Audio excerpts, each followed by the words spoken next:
I saw so many women afraid of protein because they thought they're gonna bulk up or look too masculine, when it's actually the exact opposite. Protein, weightlifting, it actually tightens up your body and it makes you feel strong. I have Michelle Razavi here today, and she is the founder of Elavi, which is the most delicious. They are in Costco, they're in big box, and I want her to share her story. As women, this is so unfortunate, but it feels like we can't get a second chance sometimes. Yes. So the pressure was on for us to get it right the first time and to make sure that we crushed it straight out of the gates. What was the hardest part about breaking into retail? One of the biggest mistakes I've seen founders make when pitching a retail buyer is that they... Hi, everyone, and welcome back to the CEO School podcast. I'm your host, Suneera, and today I have such a fun founder for us to share her story with so many takeaways for all of you. I have Michelle Razavi here today, and she is the founder of Elavi, which is the most delicious, nutrient-dense, protein-rich snack foods, is what I'll call it. Yeah. I just tried their brownie, and I'll tell you all about it, but she is co-founder of Elavi, and the product is just incredible. They are in Costco, they're in big box, and I want her to share her story so that if you have a consumer packaged good product, you want to get it into big box retail, we're going to discuss all things action oriented on this episode of how she scaled this brand from her kitchen counter, from an idea into the shelves of big box. Michelle, welcome to CEO School. Thank you so much for having me. I'm so excited to have you. We've been chatting quite a bit, and I'm like, oh my God, save that for the show, save it for the show. There's so much to talk about. How did you start Elavi? Let's go back to the founding story. Like, how did it come from ideation into this delicious product while I snack here and have some? Go for it. Yeah. So Elavi was born out of a personal mission for helping myself and others cut sugar, get more protein and fiber into their diet, and all the while satisfying their sweet tooth. My background is in marketing and sales from a corporate professional standpoint, and I was also teaching fitness classes at Equinox. And I would have so many people come to me after class struggling with their nutrition and their health. And when you think about health, you can't out-work out a bad diet. Mm-hmm. You know, in fact, it's actually 80% of your health is what you eat and what you put in your body. And seeing firsthand how much I struggled and other people struggled with finding convenient, accessible foods that actually tasted good and something that you wanted to enjoy and look forward to, I noticed there's a huge white space. And so having the background I had in marketing and product and sales and this lens of nutrition and fitness, it was a no-brainer for me to create a product that I knew personally I can bring to market and scale with the intentionality that I felt was missing in the food industry. I agree with you. I mean, I feel like when I think of nutrition and, snacking, I don't usually find a lot of snack options. I'm not a big snacker, actually, so will eat like one big lunch. I skip breakfast, so I'm probably and I'm not intermittent fasting. I just don't eat in the morning. I drink a shit ton of coffee until it's time to eat. Yeah. And we were actually talking about how I'll eat on calls, and you're like, I hate when people eat on calls. I'm like, I eat on calls. I eat on calls all the time. But my lunch is usually around 11 or 12. And then I have a meal at 6, when I get home. So I have 2 meals a day.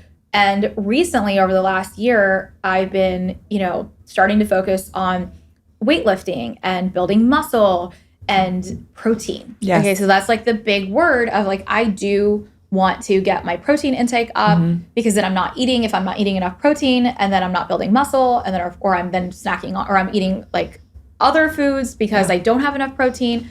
And so I went on this journey to start adding more protein, but I realized I'm barely getting enough protein in my 2 meals. Even if I'm having a good piece of fish or chicken or steak or whatever I'm having, it's not enough. And so I started to try to in the protein shakes, and I'll have a protein shake. It just doesn't taste good. No. And then the protein bars don't taste that great. No. They're so high in calories as well. And it's what's the point in me eating this protein thing? And I don't like it. So thank you for having a delicious, I just tried it. It's so, where I was eating it backstage, but it's delicious. It actually tastes like a brownie I would eat. Yeah, you were exactly who we created this product for. Someone who's busy, getting after it, who is trying to prioritize their health, but they just don't have the time and they want something convenient and easy. And that's where our protein brownies come in. You know, they're shelf stable. You can pack them in your purse, pack them in your gym bag. And it isn't something that you have to choke down like a protein shake or, you know, a super artificial protein bar. We wanted to create something that was, you know, so simple in terms of the ingredients. All we sweeten it with is dates, which is an homage to my Middle Eastern background. Dates are low glycemic, they don't spike your blood sugar levels, and they actually tell your brain, I'm having something sweet. Whereas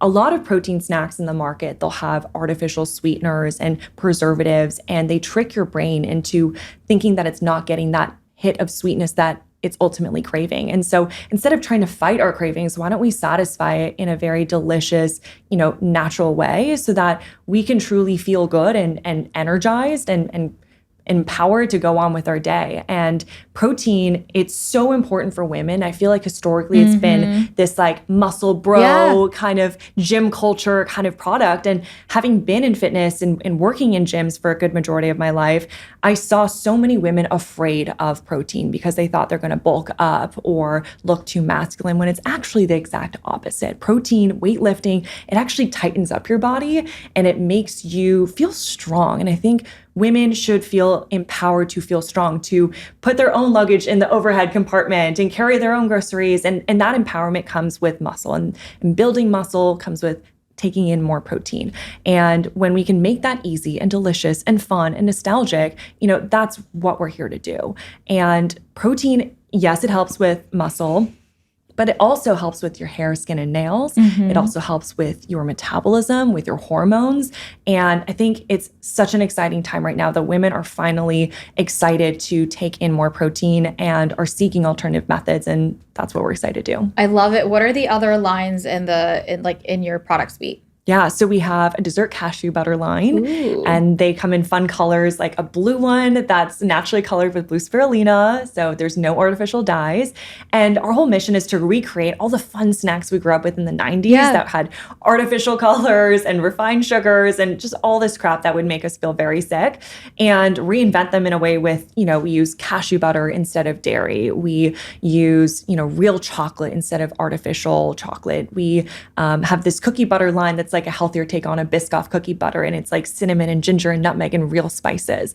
And so that dessert spread line is, you know, what really gave us the impetus to create this, what I call permissible indulgence. This, you know, you can have your sweet snack and enjoy it too. And then the protein brownies came in a little over a year ago and have just taken off. And that's what we're focusing on now. And that's where we're getting a lot of retail momentum with. I love it. I mean, I love that you are creating products, especially in the protein space. Design also, I mean, they're for everyone, but I do feel like it's very like, it feels more feminine than picking up like one of the other bro protein bars for sure. And it tastes better. All right, talk me through. We've got a lot of founders that are scaling. I mean, you've done incredible in such a short amount of time. So when was the company founded? Yeah, so our journey has been this crazy ride. We started January 2020 with a completely different product line, completely different brand name, and we have pivoted, iterated, died a million deaths, risen from the ashes again. And I love sharing that story because we did not get it right the first time. We did not know what we were doing in our first year. We had a global pandemic in our first year. It was messy and imperfect and mistakes were made, but I'm so grateful because each step got us closer to where we are now. And I want to always share that we had to work so hard and really be humbled by so many different things to show this now very shiny, we're in Costco, we're in Whole Foods. Like, it wasn't overnight. It was a 5-year overnight sensation. But 5 years is still incredible of a journey. I mean, you've raised capital, you are hitting major milestones from like revenue and growth and in a lot of big box. It's not easy to go get space like that. And then I love what you said about failing your first year. I want to like tap back into that because we have to be willing to fail and try and pivot, and you didn't give up. No. Why? Like, what was going on, and like, why didn't you just like shut the door? Like, what was going on in that first year? And tell us about like the pivots you took. Candidly, I didn't have an option to fail. I kind of I removed my safety net from myself, which was not smart in hindsight when I think about all the stress that comes out of that dynamic. But at the same time, I somehow inherently knew that I had to really remove any sort of parachute from my journey and knew that it was do or die. And I know that sounds very dramatic, but I just knew that I would be more motivated, and I was willing to bet on myself more than anyone else was willing to bet on me. And I knew whatever was in front of me, I could handle it.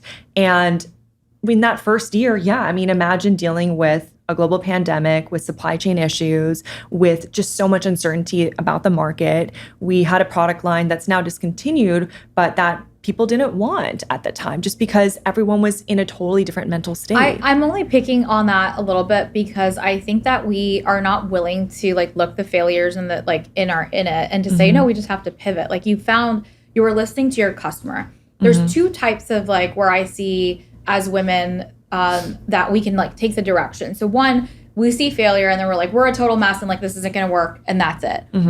But what you did was you're paying attention to what your customers wanted. Or we say we ignore that and then we're no, this product has to succeed. We're pouring even more and not paying attention to what the consumer actually wants.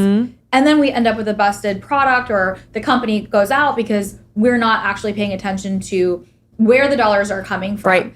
And we are so stuck on our ego. Baby. Yeah. It's ego driving it. And that's where a lot of men actually crash and burn their companies. They're well, I've already announced this. I got to keep going and keep pushing. And it takes a lot of humility to take a step back. Yeah. And I like to say there's power in the pause and being okay, what from a business standpoint makes sense? What are our consumers asking for? What are the macro trends? And it's a very humbling come to Jesus moment that we had where we're okay, this is not working. If we keep throwing money at this, if we keep pushing, there's not going to be a company. And so the way I think about it is, how do we go for the lowest hanging fruit? How do we make this easier on ourselves? Because it's already hard being a woman-owned business. It's already hard being a first-time founder. Why do I have to create obstacles for myself? So we just totally shift our mindset to how do we innovate to the consumer and really create product lines that actually meet a demand. And I think so many people come up with ideas and businesses just because they want to. And it's what do actually people want? Yeah. What is the demand? What is the white space?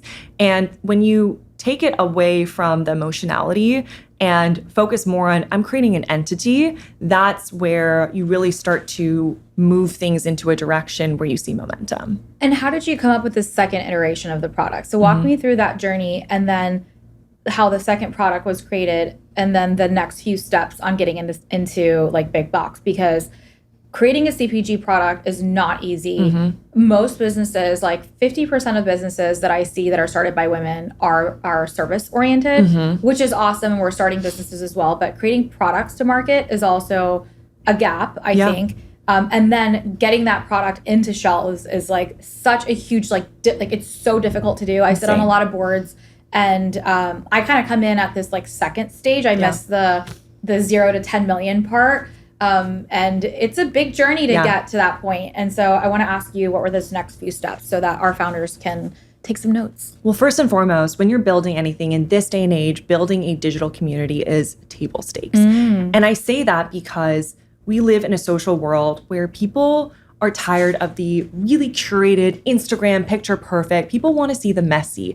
People want to see the vulnerability and the actual people and the humans and the heart and soul behind things and the why. And we tapped into that early on, especially during 2020, 2021, when TikTok was emerging. There was this shift in the way social media was appearing, where filtered, raw, messy, unedited videos were popping up. And I was wow, this is an opportunity for us because I don't have the time to edit content, make everything perfect and do my makeup. And so it allowed us to show up online authentically, and people buy from people. I'm a huge proponent of that. People don't want to be sold to. And so we really tapped into storytelling, and that's where we started to build our brand, connect to our consumers. And the snowball effect of building online, building in public, allowed us to attract attention of retailers, allowed us to attract attention of investors, and really build alongside our community. So consumers felt invested to come back again and again and be a part of what are our next iterations, what are the next flavors. And the protein brownies were born out of our consumers saying, hey, I want more protein. I trust you as a brand to create products that are clean and delicious and something that I can safely feed to my family and to my kids. And so we were developing the protein brownies behind the scenes. It was something that our food scientists didn't think was possible because we're so crazy guardrails around the clean ingredients we wanted, but we kept pushing until we finally figured it out. And from that point, we were developing commercialization. And commercialization is basically how do you get something that's a prototype in your kitchen for large scale machinery and equipment. And that's a journey, right? We would travel to a bunch of different manufacturing facilities, meet with the owners, tell them about our product, try test trials. One of them was a total failure. And it's very defeating when you have this vision, you have this baby, and you just have one final step to get out to market. But you also don't want to rush it. And you also don't want to do a terrible job because you have one shot with consumers, you have one shot with retailers, and we didn't want to blow it. And as women, this is so unfortunate, but it feels like we can't get a second chance sometimes. Yes. And we knew that inherently. And so the pressure was on for us to get it right the first time and to make sure that we crushed it straight out of the gates. And the innovation itself is also high pressure because we know there's going to be copycats soon, if not already. And so we wanted to get to market first and scale. And that big picture thinking is scary as a woman, right? To take up space, to think big. But we knew inherently that what we had in front of us was going to be massive. And so we launched, and just like we predicted, it took off. Oh my goodness. That is, I like have chills listening to you share that. I have chills listening to you share that because I feel your passion, truly. Like, I really feel you were like, I have to get this product out. But what you said is so true. We get one shot. You get one shot at doing it right. And you did it. You were like, I'm going to go all in. I'm going to listen to the customer. But you didn't have one shot. You failed. And then you came back with a different product line. But being ready for commercial, like all the things that you were saying, it's high pressure stakes. And I'm going back into thinking about, like, you know, if you're developing a product in your kitchen today, like that feels like such a big road, but you didn't have a perfect playbook. No. And so I do want to share that, like, you didn't have a perfect playbook to go execute on, like, this is exactly how it's done. You just had to show up. Like, you had to show up and you had to put one foot in front of the other and unlock the next door.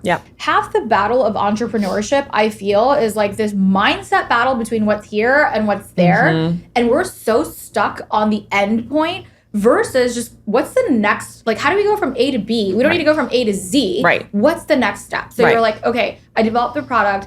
We like tested it with our customers. They like it. Now, how do I go? Well, now we need to go figure out commercialization. Okay, I don't need to go find a manufacturing plant right now.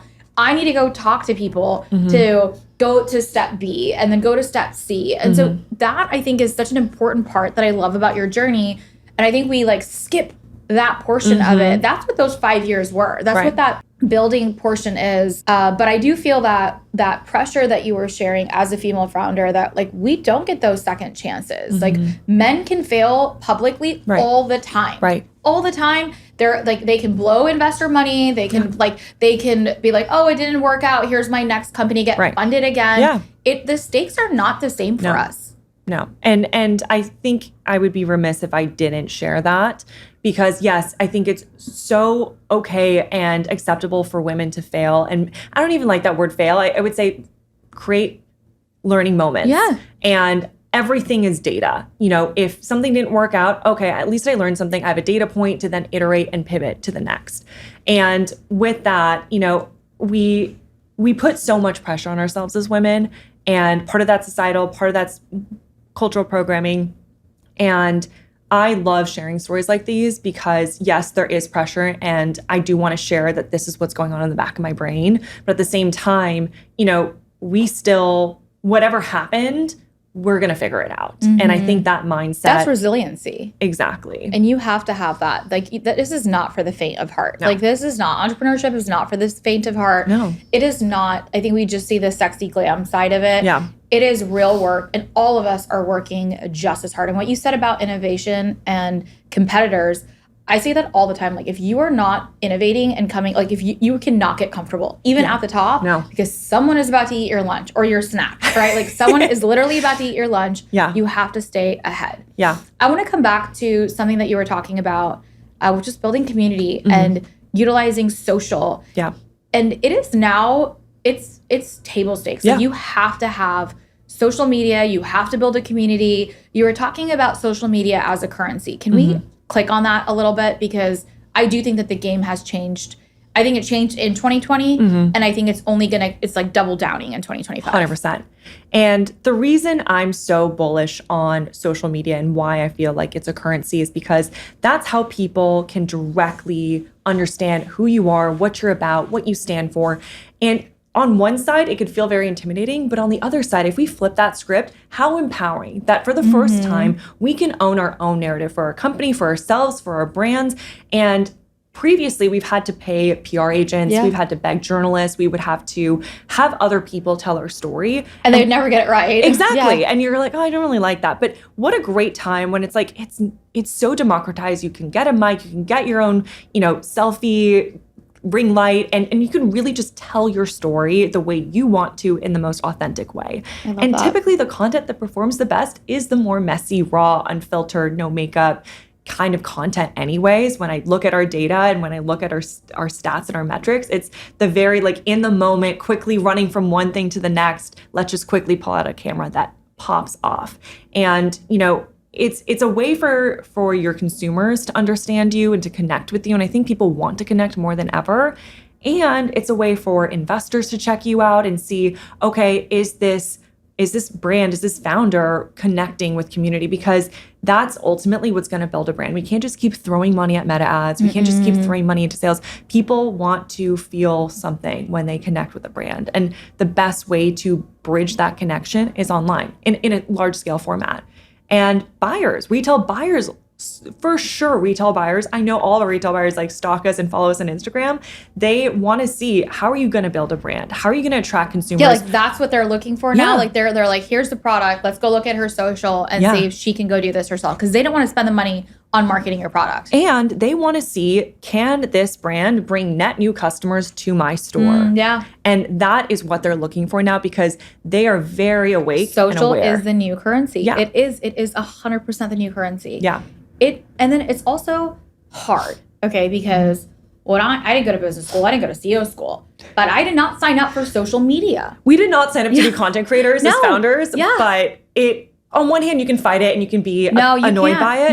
You can't anymore. Yeah, but on the other hand, I think you just got to embrace it. And reframe the narrative of like, I get to control my story. So let's reframe that because I love that you shared that narrative of like, why are we paying PR companies to do this when we can own our own media? Yeah. What are some tips that you have for founders like to show up? I think female founders like, oh my God, we are so obsessed about perfectionism. So obsessed. It's not like... So I think some people can be so effortless on social. Yeah. Is it effortless? Like, can you walk me through like how, like, give me some tools, tips, like what are you doing to make it effortless or make it look so effortless the way that you do? Well, first of all, thank you. I don't think we make it look effortless, but I would say practice really does help. You just get your reps in, right? Like going to the gym. The more you do it, the more comfortable you get. So I would say first and foremost, just practice filming yourself on camera and give yourself a couple takes to kind of warm up because it's very hard just to first shot get it right. Yeah. So have some grace with yourself, refilm it. If you feel uncomfortable with, someone else in the room, make sure they leave the house. So if you live with a partner, like I wait until he goes and walks the dog and then I'll like film myself in the privacy of my home.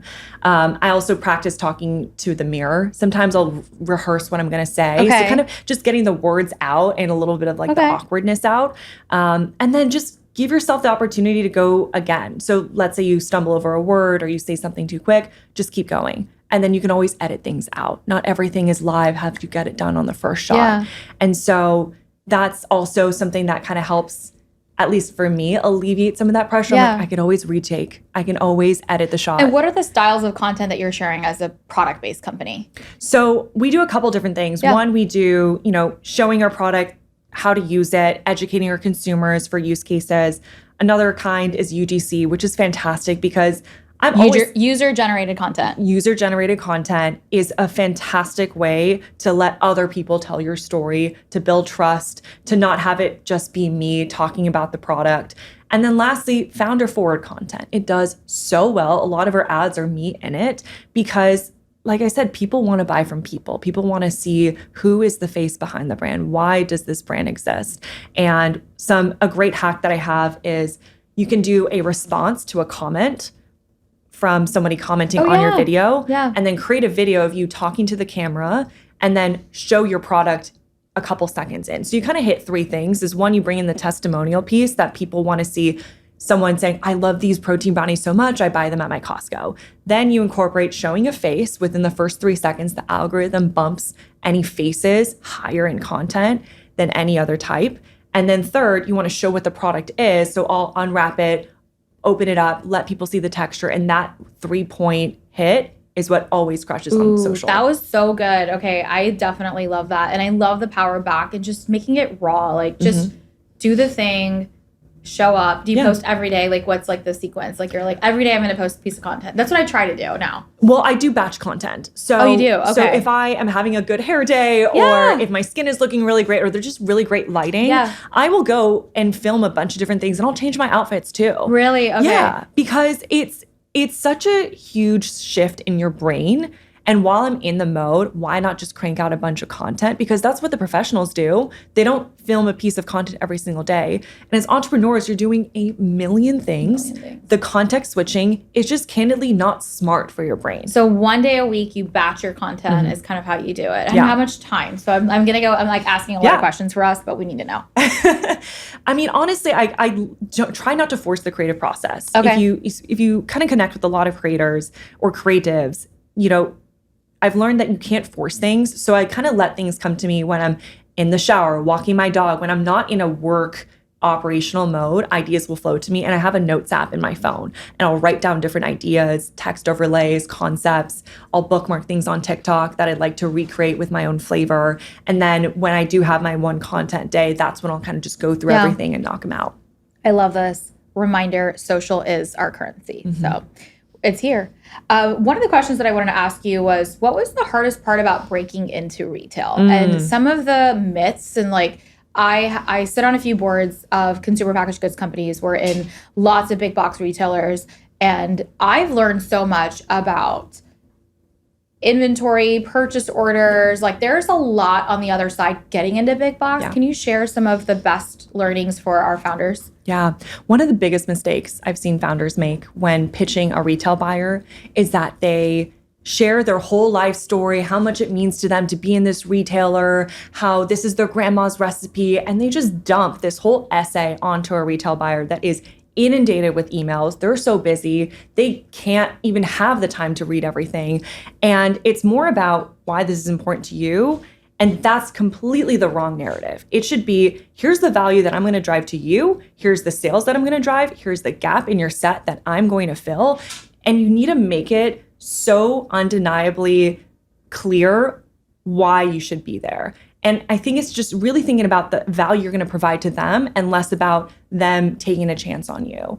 And the way you do that is to go in the field. So let's say Costco or Whole Foods or Target is your dream retailer. Go to the stores. Go to the stores in different cities. Understand how they're different. Walk your aisle. Understand your competitors. Take photos of every single packaging of your competitors.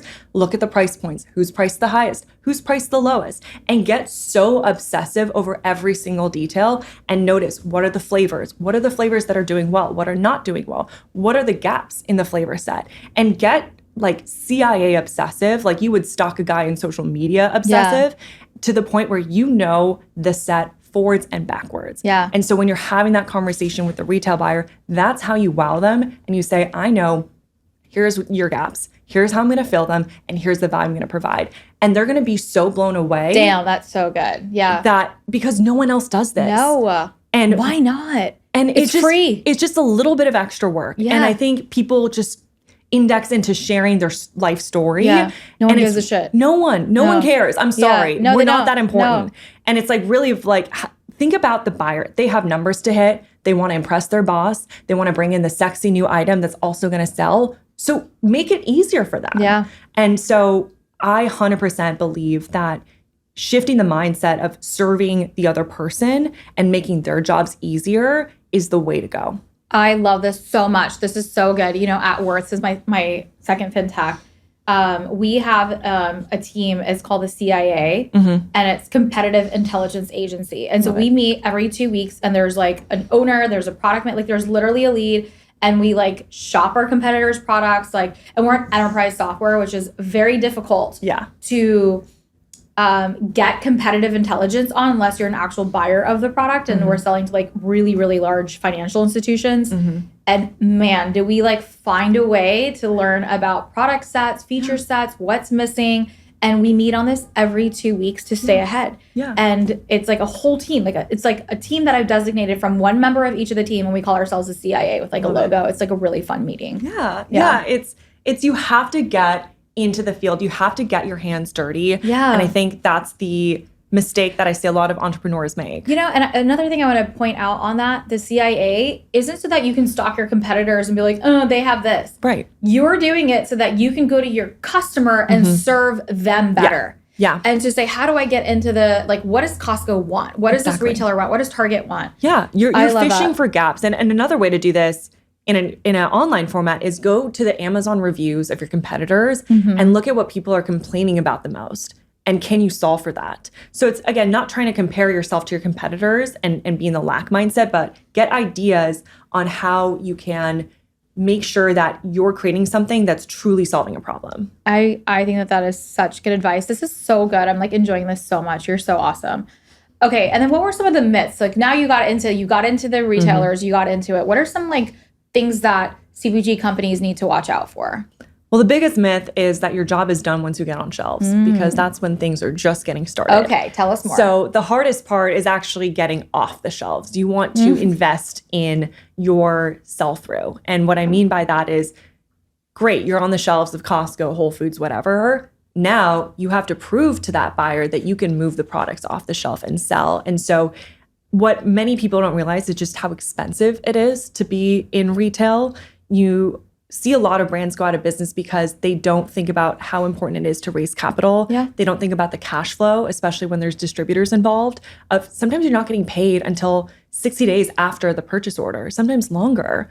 And so you have to make sure that it's a cash management game that you're playing where you need to make sure that can you make it to the next PO cycle from a cash perspective, and all the different levers that you're going to need to pull to drive sell-through in retail.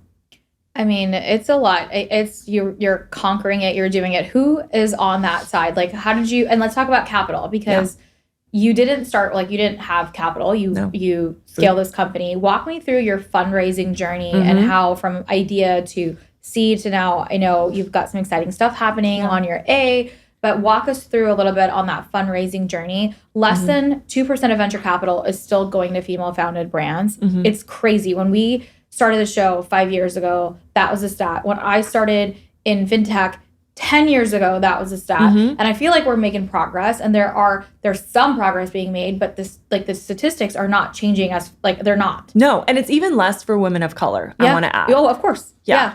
So, and it's even less than 1%. And it's even less for an all-woman team. So a lot of times when that stat of female-founded companies, it's all women. There's sometimes a male co-founder that helps them fundraise. And so it's incredibly hard when you have a co-founder. My co-founder is incredibly brilliant and smart, but she's this beautiful blonde woman that for sure gets underestimated because of how she looks. And for us, for our fundraising journey, so we bootstrapped the company for the first year and a half with our personal savings. We took capital that we put aside for MBAs and instead got a real world MBA. And we intentionally didn't want to take even friends and family money because we wanted to prove out the concept first. We wanted to generate revenue from consumers who weren't our friends and family, from just random strangers. We wanted to prove product market fit. Exactly. And then from there, once we were generating revenue, we did a pre-seed round. And then from there, with each traction and milestone, we kind of raised as we grew. And I think that's also a smarter way to raise. I've seen brands that raised on just an idea and now they're struggling because, the valuation, they have to really grow into it. Versus for us, we raised very conservatively so that we can protect our dilution, so that we can make sure that we were building a very economical, capital efficient business. And now the P word, the profitability word, is sexy, but we were building at a time where it was growth at all costs. Money was being handed out like candy. But to men. To men. And we like didn't really have that luxury of money being handed to us like candy, even though it was the right timing. But we are now seeing this huge shift in venture capital where you have to have profitability, or at least a clear path to profitability, strong unit economics. And kind of by design, because we didn't have access to capital and we had to, by force, create a very capital efficient business. Now investors are like, oh, wow, you've built a really strong business. And I'm like, gee, you think? Yeah. But we had to. We didn't have any other choice. We didn't have access to boatloads of money.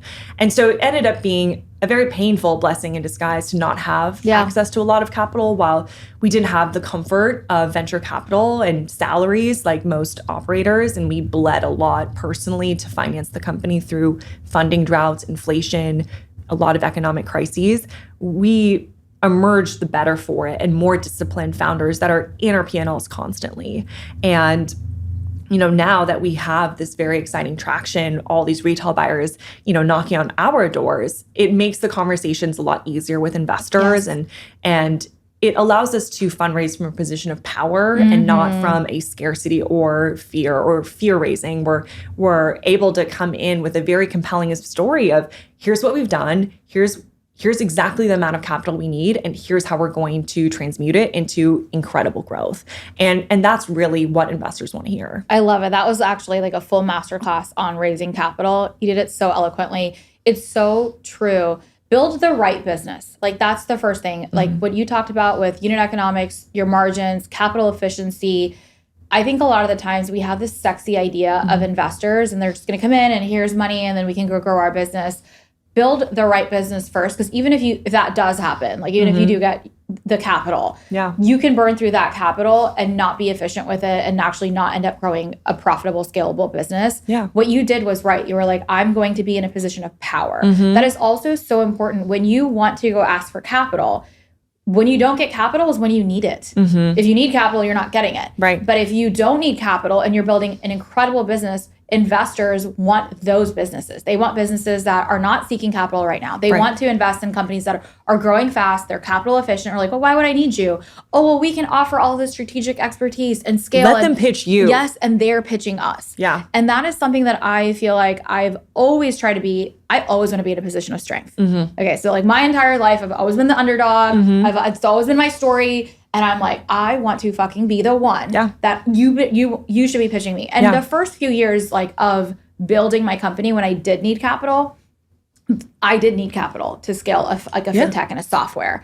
But we were over $1 million in revenue as a software tech company before we took our first investment.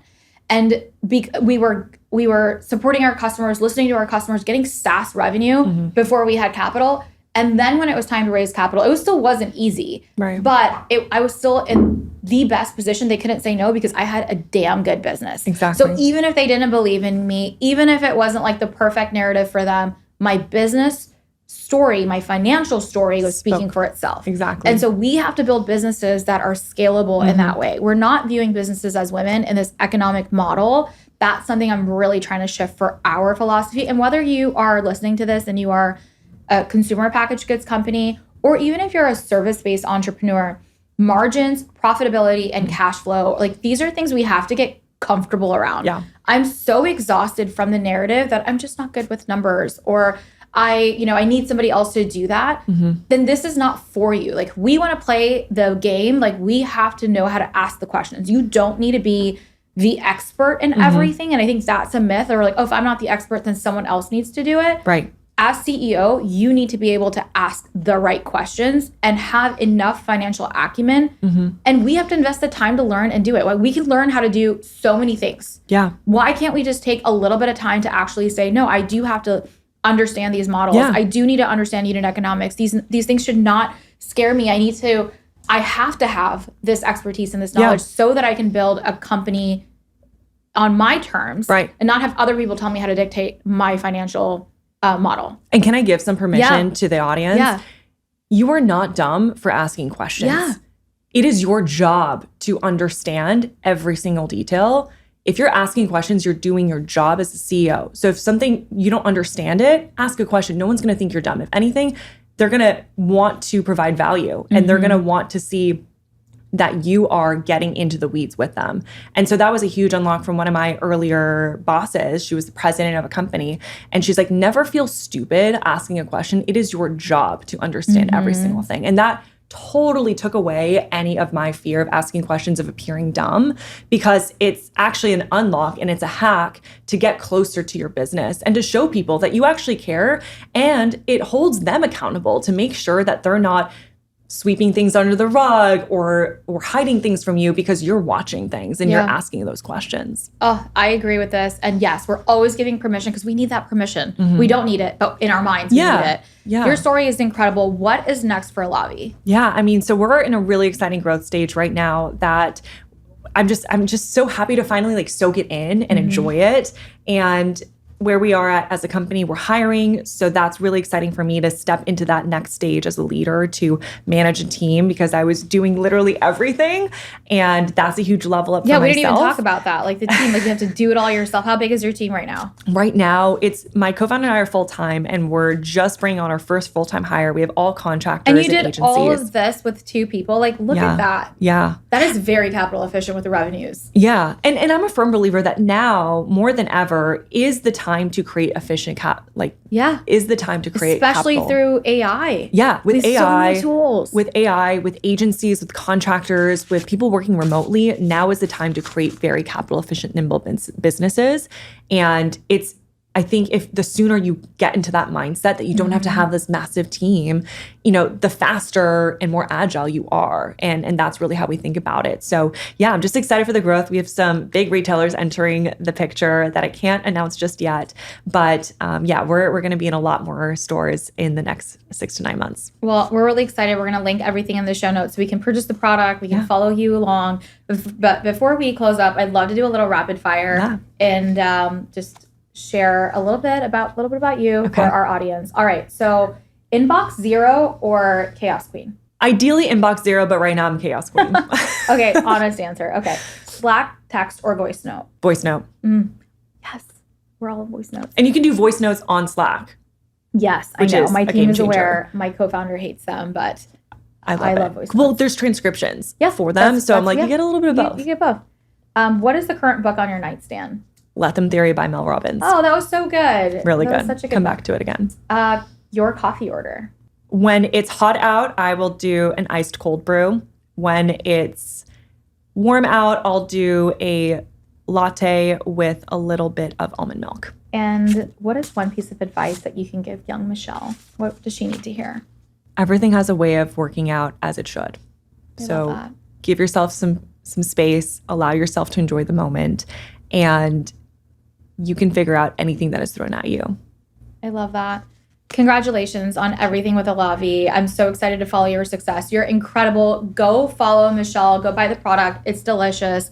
Thank you so much for sharing all of your wisdom. Yeah. I know so many women are taking notes here. I loved all of the things that you shared. If you enjoyed today's episode, please tag us. Tag Michelle, tag myself, share it. We're looking to reach millions, and I need your help. Leave a review for us down below if you enjoyed today's episode. Let me know your favorite moments. Share it on social. Get a buddy to tune in to CEO School. I'm so incredibly grateful for all these incredible conversations, and I will see you next week on the CEO School. Thanks so much, Michelle. Thank you for having me.